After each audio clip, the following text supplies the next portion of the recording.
Students, എല്ലാവർക്കും സൈഷ്മാസ് എഡ്യൂസോണിൻ്റെ പുതിയൊരു വീഡിയോയിലേക്ക് സ്വാഗതം. നമ്മളിന്ന് പഠിക്കാൻ പോകുന്നത് അൺസർട്ടൈനിറ്റി ഇൻ മെഷർമെൻ്റ് ആണ്. അതായത് സയൻറ്റിഫിക് നൊട്ടേഷൻ, അതുപോലെ സിഗ്നിഫിക്കൻറ്റ് ഫിഗേഴ്സ്, ഇതൊക്കെ അതിലാണ് വരുന്നത്. ആദ്യം നമ്മൾ നോക്കാൻ പോകുന്നത് സയൻറ്റിഫിക് നൊട്ടേഷൻ എന്താണെന്നുള്ളതാണ്. സയൻറ്റിഫിക് നൊട്ടേഷൻ എന്ന് പറയുമ്പോൾ എക്സ്പോണൻഷ്യൽ നൊട്ടേഷനാണ്. ഏതൊരു നമ്പറിനെ നമുക്ക് n ഇൻറ്റു, അവിടെ കണ്ടോ, capital N into 10⁻n, small n, അങ്ങനെ റെപ്രസെൻറ്റ് ചെയ്യുന്നതാണ്. ആ ഒരു നൊട്ടേഷനാണ് സയൻറ്റിഫിക് നൊട്ടേഷൻ എന്ന് പറയുന്നത്. ഇവിടെ n എന്ന് പറയുന്നത് സ്മോൾ ലെറ്റർ n എന്ന് പറയുന്നത് എന്താണ്, എക്സ്പോണൻ്റ് ആണ്. നെഗറ്റീവോ പോസിറ്റീവോ വാല്യൂ ആവാം. അതുപോലെ ക്യാപിറ്റൽ N എപ്പോഴും 1നും 10നും ഇടയിൽ ക്യാരി ചെയ്യുന്നതായിരിക്കും. ഓക്കെ, അപ്പോൾ നമ്മുടെ ഇവിടെ ഈ ഒരു എക്സാമ്പിൾ നോക്കുക, 0.00016. അതിനെ നമുക്ക് എങ്ങനെയാണ് എഴുതുന്നത് സയൻറ്റിഫിക് നൊട്ടേഷൻ കൊടുക്കുമ്പോൾ? അതായത് ആ ഒരു പോയിൻ്റ് മാറ്റി n ഇൻറ്റു 10⁻n ഫോമിൽ നമ്മൾ എഴുതുമ്പോൾ എങ്ങനെ എഴുതും? 1 2 3 4, അതായത് ആ 16ൻ്റെ അവിടെ എത്ര, 4 പോയിൻറ്റിന് അപ്പുറത്താണ് അല്ലേ. അപ്പോൾ 1.6 ഇൻറ്റു 10⁻⁻4 ആണ് വരുന്നത്. ഓക്കെ, പോയിൻറ്റിനപ്പുറത്തല്ലേ വരുന്നത്, അപ്പോൾ -4 വരും. അതുപോലെ 232.508, അതിന് നമ്മളെങ്ങനെ എഴുതുന്നത്? ആ ഒരു 2 പോയിൻറ്റ് സംതിങ് ആക്കണം. അപ്പോൾ എന്ത്, 2 സ്ഥാനമല്ലേ മാറ്റുന്നത്. അപ്പോൾ 2.32508 ഇൻറ്റു 10⁻². ഇത് ക്ലിയർ ആണല്ലോ. ഇങ്ങനെയാണ് സയൻറ്റിഫിക് നൊട്ടേഷൻ. അടുത്ത് നമ്മൾ മാത്തമാറ്റിക്കലി ഇതിനെ എക്സ്പ്രസ് ചെയ്യുന്നത് എങ്ങനെയാണെന്നുള്ളത് നോക്കാം. മാത്തമാറ്റിക്കൽ എക്സ്പ്രഷൻ 2 ടൈപ്പാണ്. അഡീഷൻ ആൻഡ് സബ്ട്രാക്ഷനിലും മൾട്ടിപ്ലിക്കേഷൻ ആൻഡ് ഡിവിഷനിലും എങ്ങനെയാണ് വരുന്നതെന്ന് നമുക്ക് നോക്കാം. ഈ അഡീഷൻ ആൻഡ് സബ്ട്രാക്ഷനിൽ നമ്മൾ എപ്പോഴും ശ്രദ്ധിക്കേണ്ട കാര്യം, ഈ വാല്യൂസ് എഴുതുമ്പോൾ സെയിം n വരണം. അതായത് capital N into 10⁻² small n ഫോമിലല്ലേ നമുക്ക് കിടക്കുന്നത്. അപ്പോൾ ആ സ്മോൾ n എപ്പോഴും സെയിം ഇതിൽ തന്നെ രണ്ടിലും വരണം.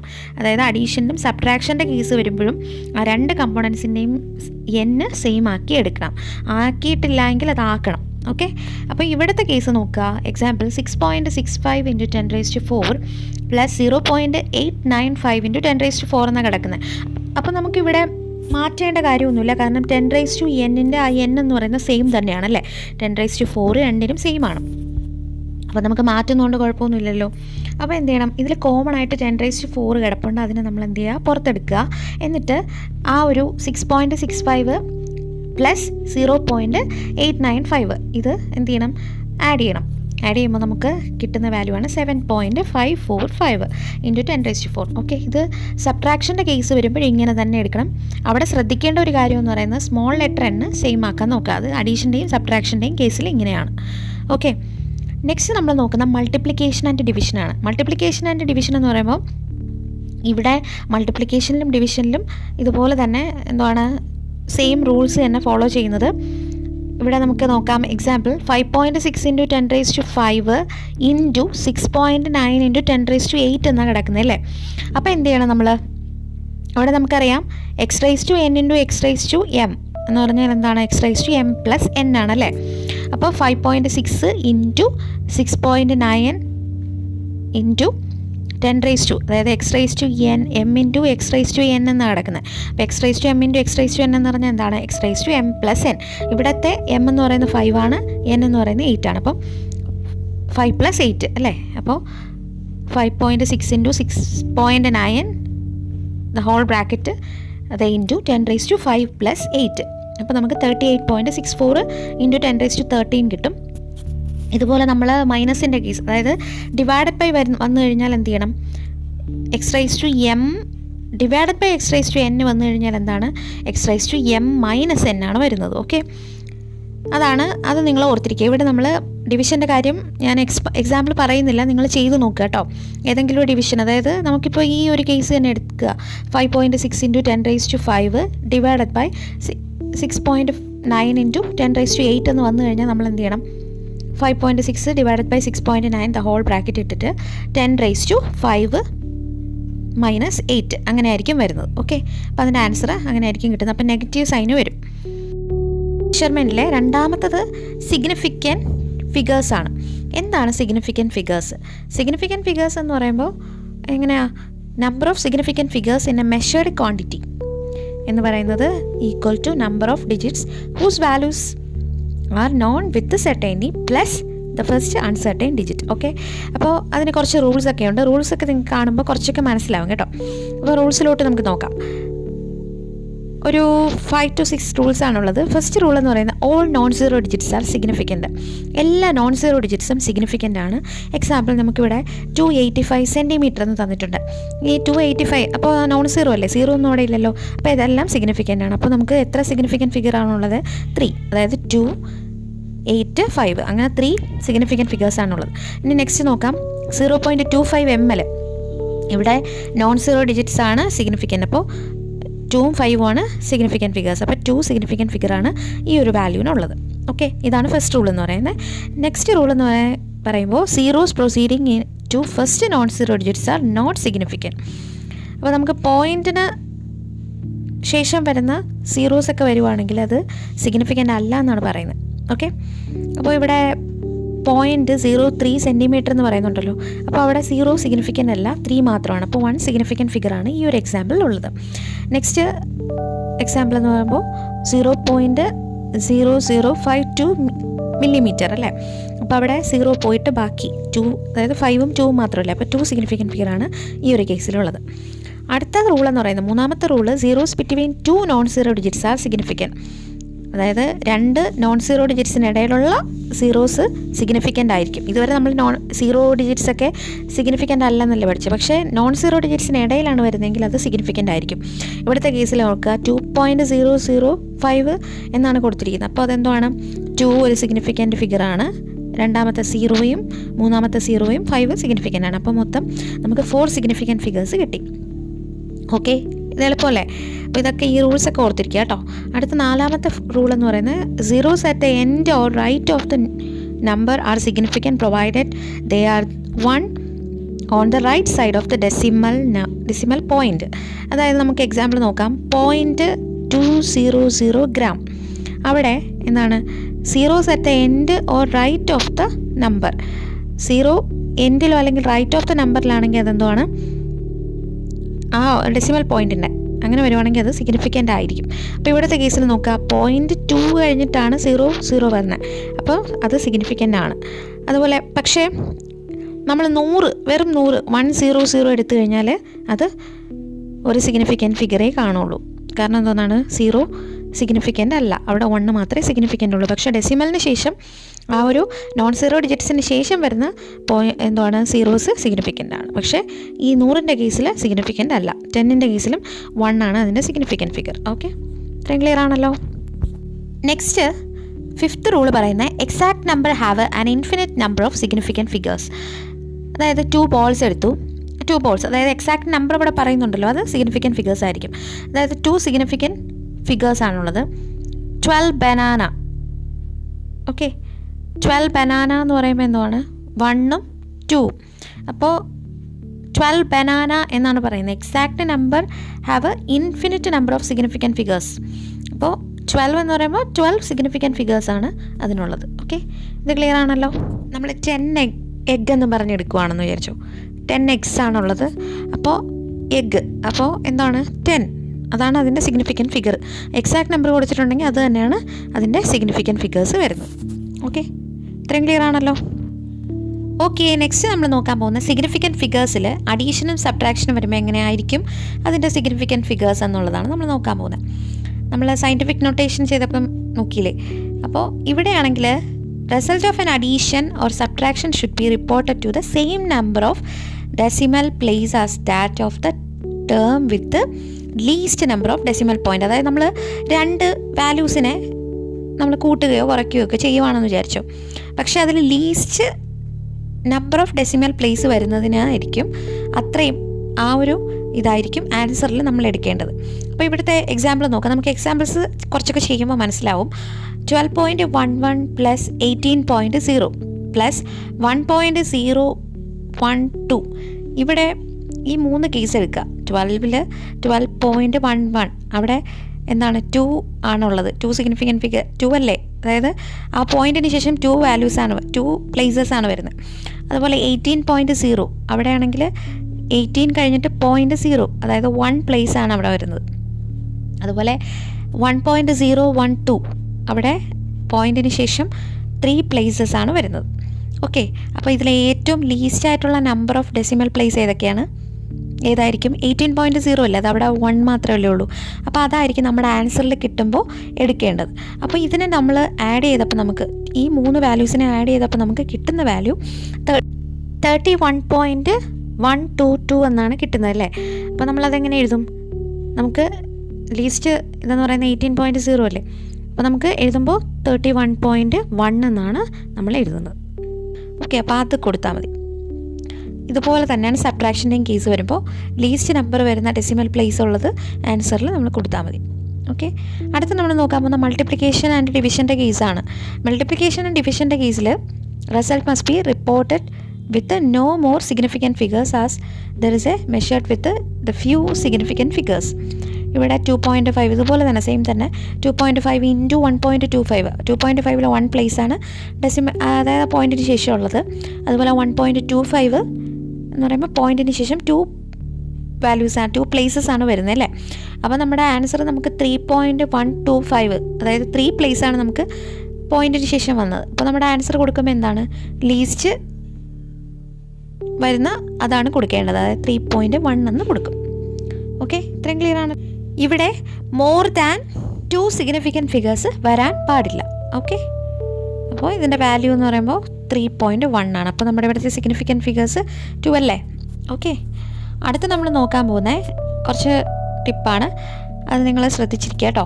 If the right most digits to be removed is more than 5, നമുക്കിവിടെ 1.386 എന്ന് പറയുന്നൊരു വാല്യൂ ആണ് കിട്ടിയെന്ന് വിചാരിച്ചോ. അപ്പോൾ അതിൻ്റെ നമ്മൾ എഴുതുമ്പോൾ നമുക്ക് എങ്ങനെ എഴുതേണ്ടത്? മോർ ദാൻ 5 വന്നു കഴിഞ്ഞാൽ ഇവിടുത്തെ കേസിൽ നോക്കുക 1.386 അല്ലേ. അപ്പോൾ 1.386 എന്ന് പറയുമ്പോൾ 3ക്ക് ശേഷം, അതായത് 86 ആണ് വന്നിരിക്കുന്നത്, അതായത് 5-നേക്കാളും കൂടുതലുള്ള വാല്യൂ ആണ് വന്നിരിക്കുന്നത്. അപ്പോൾ എന്ത് ചെയ്യും? നമുക്കതിനെ അടുത്ത പ്ലേസിലോട്ട് മാറ്റാം. 8 എന്ന് പറയുമ്പോൾ 86 എന്ന് പറഞ്ഞാൽ എന്തോന്നാണ്? 5-നേക്കാളും കൂടുതലുള്ള വാല്യൂ അല്ലേ. അപ്പോൾ 9-ലോട്ട് മാറ്റും. അപ്പോൾ നമുക്കിവിടെ വാല്യൂ എന്ന് പറയുന്നത് 1.39 ആണ് കിട്ടുന്നത്. നെക്സ്റ്റ് എന്ന് പറയുന്നത് 4.334 എന്നാണ് കിടക്കുന്നത്.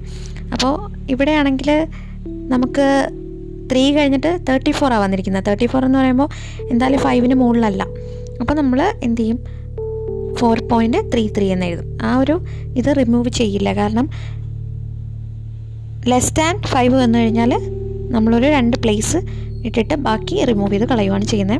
അത് നമ്മൾ കൂട്ടുകയോ ഒന്നും ചെയ്യുന്നില്ല. ഓക്കെ, അടുത്ത പ്ലേസിലോട്ട് പോകുന്നില്ല, അതുപോലെ തന്നെ എഴുതും. നെക്സ്റ്റ് എന്ന് പറയുന്നത് right most digit is removed is 5, then the preceding number is not changed by 1 if it is even number. Even number ആണെങ്കിൽ എന്ത് ചെയ്യില്ല, നമുക്ക് ചേഞ്ച് ഒന്നും ചെയ്യേണ്ട കാര്യമില്ല. അതായത് 6.25 എന്ന് നടക്കുന്നില്ലേ, 2 ആണ്. 2 എന്ന് പറയുന്നത് ഈവൻ നമ്പർ അല്ലേ. ഈവൻ നമ്പർ എന്ന് പറയുമ്പോൾ അതിനെ മാറ്റേണ്ട കാര്യമില്ല, നമ്മൾ വെറുതെ 6.2 എന്ന് എഴുതിയാൽ മതി. പക്ഷേ അതേസമയം അത് ഓഡ് നമ്പറാണ് വരുന്നതെങ്കിൽ, അതായത് 6.35 ആണ് വന്നിരിക്കുന്നതെങ്കിൽ, അത് 5-നേക്കാളും കൂടുതലുള്ള സംഖ്യയാണ്, പക്ഷെ 3 ഓഡല്ലേ. അപ്പോൾ ഓഡ് നമ്പർ ആകുമ്പോൾ എന്ത് ചെയ്യും? ഒരു 1 ഇൻക്രീസ് ചെയ്യുന്നത്. അപ്പോൾ 6.35 എന്ന് പറയുമ്പോൾ 6.4 ആയിട്ട് എഴുതും. ഓക്കെ, 5-നേക്കാളും കൂടുതലുള്ളത് ഫസ്റ്റ് ഞാൻ പറഞ്ഞില്ലേ, ഓരോ പ്ലേസ് കൂട്ടി എഴുതുമെന്ന്. അപ്പം 6.35 ആകുമ്പോൾ 6.4 ആയിട്ട് എഴുതും. ഓക്കെ, ഓടും ഈവനും നോക്കുക കേട്ടോ, എന്നിട്ട് വേണം ഇത് കറക്റ്റാക്കി ചെയ്യാൻ. അപ്പോൾ എക്സാമിന് ഇങ്ങനെ എത്ര സിഗ്നിഫിക്കൻറ്റ് ഫിഗേഴ്സ് ഉണ്ട് എന്ന് പറഞ്ഞ് ചോദിക്കും, ഈ വാല്യൂസൊക്കെ തന്നിട്ട്. അപ്പോൾ അതുകൊണ്ട് നിങ്ങൾ കുറേ ക്വസ്റ്റ്യൻസൊക്കെ ഇങ്ങനെ ചെയ്ത് നോക്കുക. അതുപോലെ തന്നെ ടെക്സ്റ്റിലുള്ള എല്ലാ ക്വസ്റ്റ്യൻസും വർക്കൗട്ട് ചെയ്തിരിക്കണം. ടെക്സ്റ്റ് നന്നായിട്ട് വായിച്ചാൽ മാത്രമേ നിങ്ങൾക്ക് കുറച്ചുകൂടെ ഒന്ന് ക്ലിയർ ആവുള്ളൂ. ആദ്യം ഈ വീഡിയോസൊക്കെ ഒന്ന് കാണുക. ഈ ക്ലാസ് അറ്റൻഡ് ചെയ്തതിന് ശേഷം നിങ്ങൾ ടെക്സ്റ്റ് വായിക്കുമ്പോൾ നിങ്ങൾക്ക് കാര്യങ്ങൾ മനസ്സിലാവും കേട്ടോ. ഓക്കെ, നെക്സ്റ്റ് നമ്മൾ നോക്കാൻ പോകുന്ന ആക്യുറസി എന്താണ്, പ്രിസിഷൻ എന്താണെന്നുള്ളതാണ്. അപ്പോൾ പ്രിസിഷൻ എന്താണ്? പ്രിസിഷൻ എന്ന് പറയുമ്പോൾ it is defined as the degree of closeness between one value of a property and the other value of the same property subsequently measured by same person under similar condition. Okay, അപ്പോൾ ഇതിൽ the limit of reproducibility of any measurement, ഇങ്ങനെ ഈ ഒരു മെഷർമെൻറ്റിലുണ്ടാവുന്ന ഈ limits, അതിനെ പറയുന്ന പേരാണ് precision എന്ന് പറയുന്നത്. ഓക്കെ, ഇത്രയും ക്ലിയർ ആണല്ലോ. നെക്സ്റ്റ് ആക്യുറസി എന്ന് പറയുമ്പോൾ degree of conformity of measures of its true value is termed as it's accuracy. Accuracy എന്ന് പറയുമ്പോൾ നമ്മൾ കറക്റ്റ് ഒറിജിനൽ വാല്യൂ ആണ് അത് കൺഫേം ചെയ്യുന്നത്. അതിനാണ് ആക്യുറസി എന്ന് പറയുന്നത്. It is degree of agreement between measured value and true value. അതായത് നമ്മൾ എക്സ്പെരിമെൻറ്റ് ചെയ്യുമ്പോഴും നമുക്ക് ഒറിജിനലായിട്ടുള്ള വാല്യൂവും അതിൻ്റെ ആ ഒരു എന്താണ് ഡിഗ്രി ഓഫ് എഗ്രിമെൻറ്റ്, അതിനാണ് ആക്യുറസി എന്ന് പറയുന്നത്. ആക്യുറസി ഓഫ് എനി മെഷർമെൻറ്റ് എപ്പോഴും ഡിപ്പെൻഡ് ചെയ്യുന്ന എന്താണ്, ആ ഒരു ഡിവൈസിനെ ഡിപ്പെൻഡ് ചെയ്തിരിക്കും. നിങ്ങൾ +1 പഠിക്കുമ്പോൾ ലാബിൽ നിങ്ങൾ ലീസ്റ്റ് കൗണ്ടും അങ്ങനെയൊക്കെ ചെയ്യുമല്ലോ, അപ്പോൾ അതിലൊക്കെ ഇത് ആവശ്യമാണ്. അപ്പോൾ ആ ഒരു മെഷറിങ് ഡിവൈസിൻ്റെ അത് വെച്ചിട്ട് എന്ത് ചെയ്യും, നമുക്ക് ആക്യുറസി മെഷർ ചെയ്യാൻ പറ്റും, അതിനെ ഡിപ്പെൻഡ് ചെയ്തിരിക്കും. അതുപോലെ അത് യൂസ് ചെയ്യുന്ന ആൾ എങ്ങനെ യൂസ് ചെയ്യുന്നു, അത് കറക്റ്റായിട്ട് യൂസ് ചെയ്താൽ മാത്രമേ എന്ത് ചെയ്യുള്ളൂ, ആക്യുറേറ്റ് ആയിട്ടുള്ള വാല്യൂ കിട്ടുള്ളൂ. അപ്പോൾ ആക്യുറസി പ്രിസിഷൻ എന്താണെന്ന് മനസ്സിലായല്ലോ. ആക്യുറസി എന്ന് പറയുമ്പോൾ ആ ഒരു ഒറിജിനൽ വാല്യൂവിനെ കൺഫേം ചെയ്യുന്ന ആ വാല്യൂ, അതിനാണ് ആക്യുറസി എന്ന് പറയുന്നത്. ഓക്കെ, പ്രിസിഷൻ എന്ന് പറയുമ്പോൾ ആ ഒരു ഒറിജിനൽ വാല്യൂയിലോട്ടുള്ള ഒരു ക്ലോസ്നെസ്, അതിനാണ് പ്രിസിഷൻ എന്ന് പറയുന്നത്. ഓക്കെ, ഇത് നിങ്ങൾക്ക് എക്സാമിന് ചോദിക്കുന്ന കാര്യമാണ് കേട്ടോ. നെക്സ്റ്റ് നമ്മൾ നോക്കാൻ പോകുന്ന ഇറർ ഓഫ് ഡിറ്റർമിനേഷൻ ആണ്. ഇറർ ഓഫ് ഡിറ്റർമിനേഷൻ എന്താണ്? It is A difference between an experimentally observed value of A property and it's true value. Experimentally നമുക്ക് കിട്ടുന്ന വാല്യൂവും ട്രൂ വാല്യൂ എടുത്തിട്ട് അതിൻ്റെ ഡിഫറൻസ് എടുക്കുമ്പോൾ കിട്ടുന്ന അതാണ് ഇറർ ഓഫ് ഡിറ്റർമിനേഷൻ എന്ന് പറയുന്നത്. ഓക്കെ, നിങ്ങളിത് ഫിസിക്സൊക്കെ എക്സ്പെരിമെൻ്റൊക്കെ ചെയ്യുമ്പോൾ കുറച്ചുകൂടെ മനസ്സിലാവും എന്താണെന്നുള്ളത്. ഇത് നമ്മൾ ബേസിക്കായിട്ട് പഠിക്കുന്നതുകൊണ്ടാണ് ഇതൊക്കെ ജസ്റ്റ് പറഞ്ഞു പോകുന്നത്. എന്ന് പറയുമ്പോൾ ആ ഡിഫറൻസ് എടുക്കുമ്പോൾ കിട്ടുന്ന വാല്യൂ എത്രയായിരിക്കും, അതാണ് നമുക്ക് ഇത്രയും ഇറർ ആ ഒരു വാല്യൂവിന് ഉണ്ട്, ആ ഒരു എക്സ്പെരിമെൻറ്റ് ചെയ്തപ്പോൾ ഉണ്ട് എന്നുള്ളത് മനസ്സിലാവും. നെക്സ്റ്റ് നമ്മൾ നോക്കാൻ പോകുന്ന ഡയമെൻഷണൽ അനാലിസിസ്. ഡയമെൻഷണൽ അനാലിസിസ് എന്ന് പറഞ്ഞാൽ എന്താ? Any calculation involving the use of dimension of different physical quantities involve is dimensional analysis. ഇത് നിങ്ങൾ +1 ഫിസിക്സിൽ പഠിക്കുന്ന കാര്യമാണ്, അത് ഞാൻ കൂടുതൽ എക്സ്പ്ലെയിൻ ചെയ്യേണ്ട കാര്യമില്ലല്ലോ അല്ലേ. അടുത്ത് നമ്മൾ നോക്കാൻ പോകുന്ന factor label method or unit factor മെത്തേഡാണ്. ഫാക്ടർ ലേബൽ മെത്തേഡ് അല്ലെങ്കിൽ യൂണിറ്റ് ഫാക്ടർ മെത്തേഡ് എന്ന് പറയുമ്പോൾ ഒരു ഫിസിക്കൽ ക്വാണ്ടിറ്റി, അതായത് ഒരു യൂണിറ്റിലിരിക്കുന്നത് വേറൊരു യൂണിറ്റിലോട്ട് മാറ്റുന്ന ആ ഒരു ചേഞ്ചിനെ, അത് അങ്ങനെയുള്ള ആ മെത്തേഡിനെയാണ് യൂണിറ്റ് ഫാക്ടർ മെത്തേഡ് എന്ന് പറയുന്നത്, അല്ലെങ്കിൽ ഫാക്ടർ ലേബൽ മെത്തേഡ്. ഇവിടെ യൂസ്ഫുൾ ആയിട്ടുള്ള കൺവേർഷൻസ് കൊടുത്തിട്ടുണ്ട്. ഓക്കെ, നമുക്ക് ആ ഒരു കൺവേർഷൻ എങ്ങനെയാണെന്ന് നോക്കാം. ഇതിൽ നിങ്ങൾ ജസ്റ്റ് ഒന്ന് നോക്കിയിരിക്കുക, കുറച്ചൊക്കെ ഇമ്പോർട്ടൻ്റ് ആയിട്ടുള്ള കാര്യമാണ്. അപ്പോൾ 1 ഫൂട്ട് എന്ന് പറഞ്ഞാൽ എന്താണ്? 12 ഇഞ്ചാണ്. അതുപോലെ 1 ഇഞ്ച് എന്ന് പറയുമ്പോൾ 2.5 സെൻറ്റിമീറ്റർ. ഇഞ്ചിനെ സെൻറ്റിമീറ്ററിലോട്ട് മാറ്റുമ്പോൾ 2.54. അതുപോലെ 1 ലിറ്റർ എന്ന് പറഞ്ഞാൽ 1000 സെൻറ്റിമീറ്റർ ക്യൂബാണ്, അല്ലെങ്കിൽ 1000 ml ആണ്. അതിനെ നമുക്ക് 1 dm³ എന്ന് പറയാം. അതുപോലെ ഒരു മെട്രിക് ടൺ എന്ന് പറയുമ്പോൾ 1000 kg. അതുപോലെ 1 kg എന്ന് പറഞ്ഞാൽ 1000 ഗ്രാമാണ്. 1 ഗ്രാം എന്ന് പറയുമ്പോൾ 1000 മില്ലിഗ്രാം. അതുപോലെ 1 ആങ്സ്ട്രോ എന്ന് പറയുമ്പോൾ 10⁻⁻10 മീറ്റർ ആണ്. 1 അറ്റ്മോസ്ഫിയറിക് പ്രഷർ 760 മില്ലിമീറ്റർ. അതിനെ നമ്മൾ പാസ്കലിലോട്ട് അല്ലെങ്കിൽ ന്യൂട്ടൺ പെർ മീറ്റർ സ്ക്വയറിലോട്ട് മാറ്റുമ്പോൾ 101325 അതാണ് നമ്മുടെ വാല്യൂ. അതുപോലെ 1 ബാർ പ്രഷർ എന്ന് പറയുമ്പോൾ എന്താണ്? 10⁵5 ന്യൂട്ടൺ പെർ മീറ്റർ സ്ക്വയർ അല്ലെങ്കിൽ 10⁵5 പാസ്കലാണ്. അതുപോലെ 1 കാലറി എന്ന് പറയുമ്പോൾ 4.184 ജൂൾ. അതുപോലെ 1 ഇലക്ട്രോൺ വോൾട്ട് എന്ന് പറഞ്ഞാൽ 1.602 × 10⁻⁹ ജൂൾ. ഇതൊക്കെ ഈ വാല്യൂ, അതായത് 1 ഇലക്ട്രോൺ വോൾട്ടൊക്കെ നിങ്ങൾ നെക്സ്റ്റ് ചാപ്റ്ററിലൊക്കെ ആവശ്യമുള്ള കാൽക്കുലേഷൻ ആവശ്യമുള്ള കാര്യമാണ്. അതുപോലെ 1 കാലറിയുടെ കാൽക്കുലേഷൻ ആവശ്യമാണ്. ഇതൊക്കെ നിങ്ങൾക്ക് ആവശ്യമാണ്, ജസ്റ്റ് നോക്കിയിരിക്കുക കേട്ടോ. അപ്പോൾ നമുക്കിതിൻ്റെ കുറച്ച് ക്വസ്റ്റ്യൻസ് ചെയ്ത് നോക്കാം യൂണിറ്റ് ഫാക്ടർ മെത്തേഡിൻ്റെ. അപ്പോൾ ഇവിടെ ഒരു ക്വസ്റ്റ്യൻ തന്നിട്ടുണ്ട്. A piece of metal is 3 inch represent ചെയ്യുന്നത് ഇഞ്ചിലാണ് റെപ്രസെൻറ്റ് ചെയ്യുന്നത്. What is its length in centimetre. അപ്പോൾ ഇവിടെ 3 ഇഞ്ചിൽ തന്നിട്ടുണ്ട്. 3 ഇഞ്ചിനെ സെൻറ്റിമീറ്ററിലോട്ട് ആക്കാനാണ് പറയുന്നത്. അപ്പോൾ നമുക്ക് ഓൾറെഡി ഈ ഒരു ഇപ്പോൾ നമ്മൾ നോക്കിക്കഴിഞ്ഞു. 1 ഇഞ്ച് എന്ന് പറഞ്ഞാൽ എന്താണ്? 2.54 സെൻറ്റിമീറ്റർ. ഓക്കെ, അപ്പോൾ ഈ ഇക്വാലൻസ് വെച്ചിട്ട് നമുക്ക് നോക്കുക. 1 inch divided by 2.54 centimetre. 1 inch എന്ന് പറഞ്ഞാൽ 2.54 സെൻറ്റിമീറ്റർ ആണ്. 1 ഇഞ്ച് ഈക്വൽ ടു 2.5. അപ്പോൾ അതിനെ നമ്മൾ റേഷ്യോ എടുത്തു കഴിഞ്ഞാൽ 1 ഇഞ്ച് ഡിവൈഡഡ് ബൈ 2.54 സെൻറ്റിമീറ്റർ എന്ന് പറഞ്ഞാൽ 1 ആയിട്ട് എടുക്കുക. ഓക്കെ, അത് ഇക്വാലൻ ടു 1 ആണ്. അതെന്ന് പറയുന്നത് നമുക്ക് തിരിച്ചു എഴുതാം. 2.54 സെൻറ്റിമീറ്റർ എന്ന് പറയുന്നത് 1 ഇഞ്ചാണ്. അതായത് നമ്മളതിനെ ക്രോസ് മൾട്ടിപ്ലൈ ചെയ്താൽ നമുക്ക് എന്താണ്?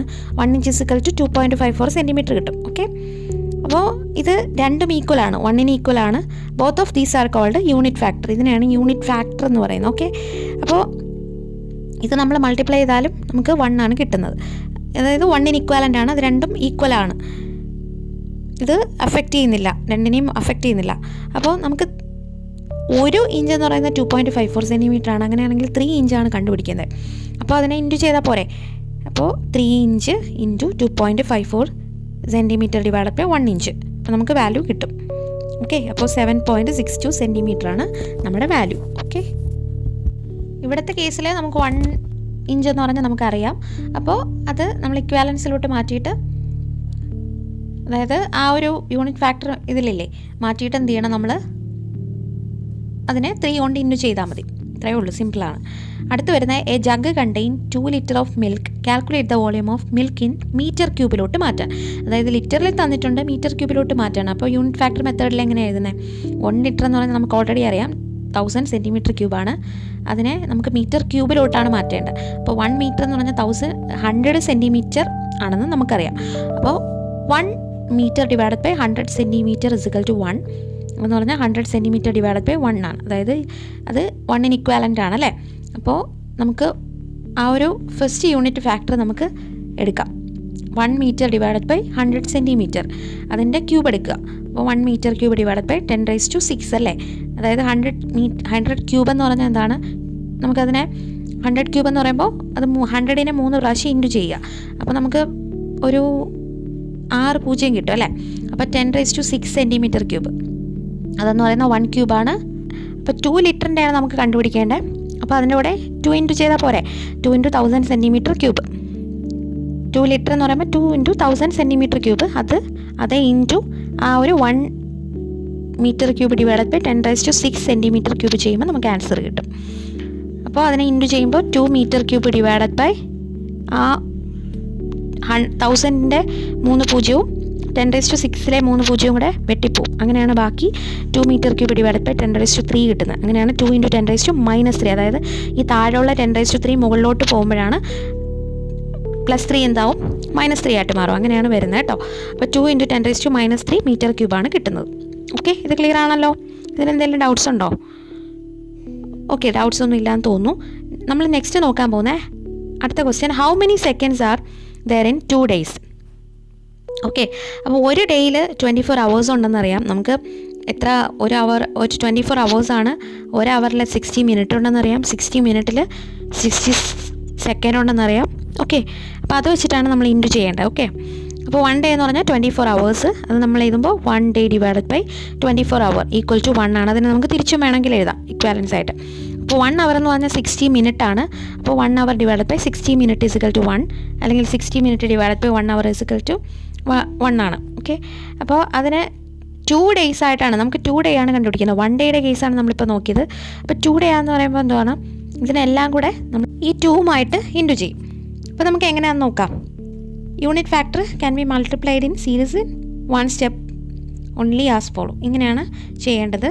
2 days into 24 hour divided by 1 day into 60 minute. അതായത് 1 hourൽ 60 minute അല്ലേ ഉള്ളത്. അപ്പോൾ 60 minute divided by 1 hour into 1 മിനിറ്റിൽ എത്ര സെക്കൻഡാണ് ഉള്ളത്, 60 second. 60 second divided by 1 minute. Okay, അപ്പോൾ ഒരു ഡേയിൽ അവർ 24 hour ഉണ്ട്. 60 മിനിറ്റിൽ, അതായത് ഓരോ മിനിറ്റിലും 60 second ഉണ്ട് അല്ലേ.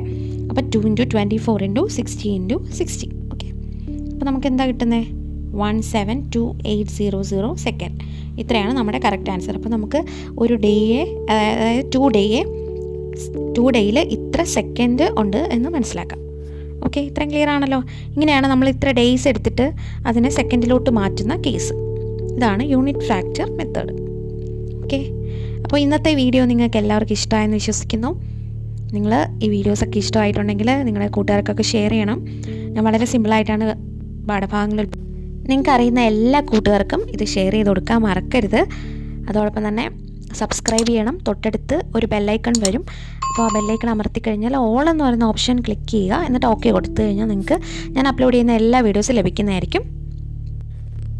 ഓക്കെ, അതുപോലെ തന്നെ സയൻസ് റിലേറ്റഡ് ആയിട്ടുള്ള നോളജ്, സയൻസ് റിലേറ്റഡ്, കെമിസ്ട്രി മാത്രമല്ല, സയൻസ് റിലേറ്റഡ് എന്ന് പറയുമ്പോൾ കെമിസ്ട്രി, ഫിസിക്സ്, ബയോളജി എല്ലാം വരും. സയൻസുമായിട്ട് റിലേറ്റ് ചെയ്ത എല്ലാ പോസ്റ്റും ഈ ഒരു സൈഷ്മാസ് എഡ്യൂസോൺ എന്ന് പറയുന്നൊരു ഫേസ്ബുക്ക് പേജുണ്ട്, അതിൽ പോസ്റ്റ് ചെയ്യുന്നതായിരിക്കും. നിങ്ങൾക്ക് അതൊക്കെ അറിയാൻ, പുതിയ പുതിയ നോളജിനെ കുറിച്ചൊക്കെ അറിയാൻ താല്പര്യമുണ്ടെങ്കിൽ ആ ഒരു പേജ് ഫോളോ ചെയ്യുക. അതിൻ്റെ ലിങ്ക് ഞാൻ ഡിസ്ക്രിപ്ഷൻ ബോക്സിൽ കൊടുത്തിട്ടുണ്ടാവും, നിങ്ങൾ ഫോളോ ചെയ്യുക കേട്ടോ. അതോടൊപ്പം തന്നെ പുതിയ വീഡിയോസിൻ്റെയൊക്കെ കാര്യങ്ങൾ അതിൽ ഞാൻ പോസ്റ്റ് ചെയ്യുന്നതായിരിക്കും. നിങ്ങളതിനെ സപ്പോർട്ട് ചെയ്യുക. നിങ്ങളുടെ ഫ്രണ്ട്സിനൊക്കെ ഷെയർ ചെയ്യണം, മറക്കരുത്. Okay, thank you, by.